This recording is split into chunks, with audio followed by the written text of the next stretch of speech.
It's that time of the week. On Friday, we got to get the power rankings going. Got our guy Scotty Hartnell here. I'm sure he's going to. Scotty Hartnell's paying attention. Like Dan Rosen, we bring him in. I don't know what the heck's going on with Rosen. I don't know what he's watching. He's always Tampa number one under any circumstance. Doesn't matter.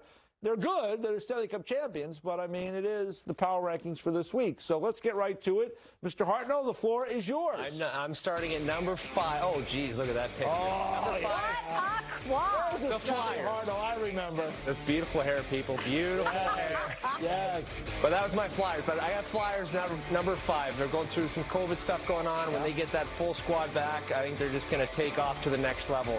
Number 4 would be the Golden Knights. They got 2 number 1 goalies in net. They are flying high. They got some solid D as well. You can't count out the Tampa Bay Lightning. I have them number 3. Vasilevsky, the cat in net. Obviously, we heard about McDonough and Hedman and Point and Stamkos and, you know, this guy. Yeah, talk on forever. But the team that I like the most right now, the Florida Panthers, they've been solid. They're getting scoring from their big boys. The supporting cast has been great. The both goalies have been phenomenal. But number 1, I got the Leafs. They're a high-scoring team. They're playing better defense. And you just can't keep these guys off the score sheet, especially Mr. Matthews and supporting cast.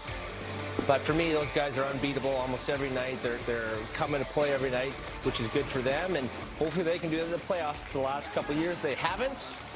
Maybe this is the year. This might be the year. That's my power rankings. Might be the year. Well, I like the energy. I'll tell you, you are almost perfect. Almost? With that list. Almost perfect.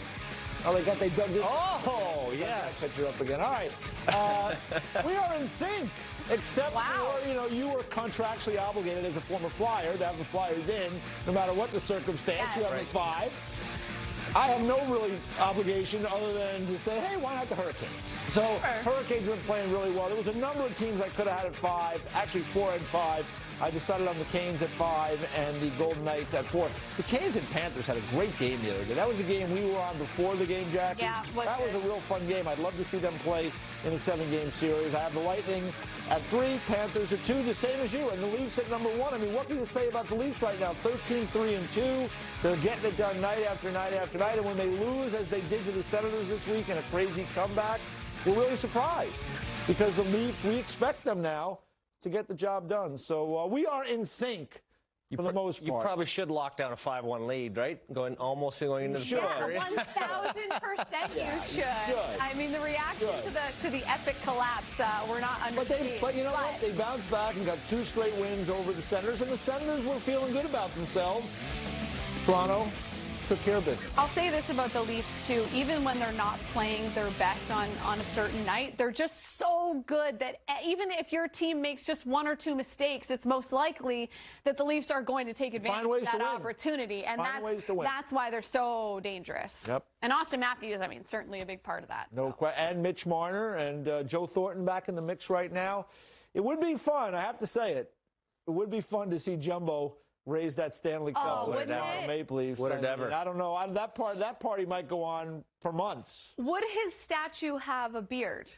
I think it would have to. It has to. For sure, 100%. It has to. Yeah, you can't put like a clean-shaven. No. Imagine they did. Oh my gosh, it would just Twitter would explode. Nobody even remembers a clean-shaven Joe Thornton anymore. Yeah, it would be wild. Well, you guys did well. I respect the great minds think alike. I wonder why he feels that way. You know? I have nothing to be feisty about. There you it's all smiles over here. Right. The white and blue up. Well, see when we get rid of Dan Rosen on this segment, how much everyone's happy. Everybody.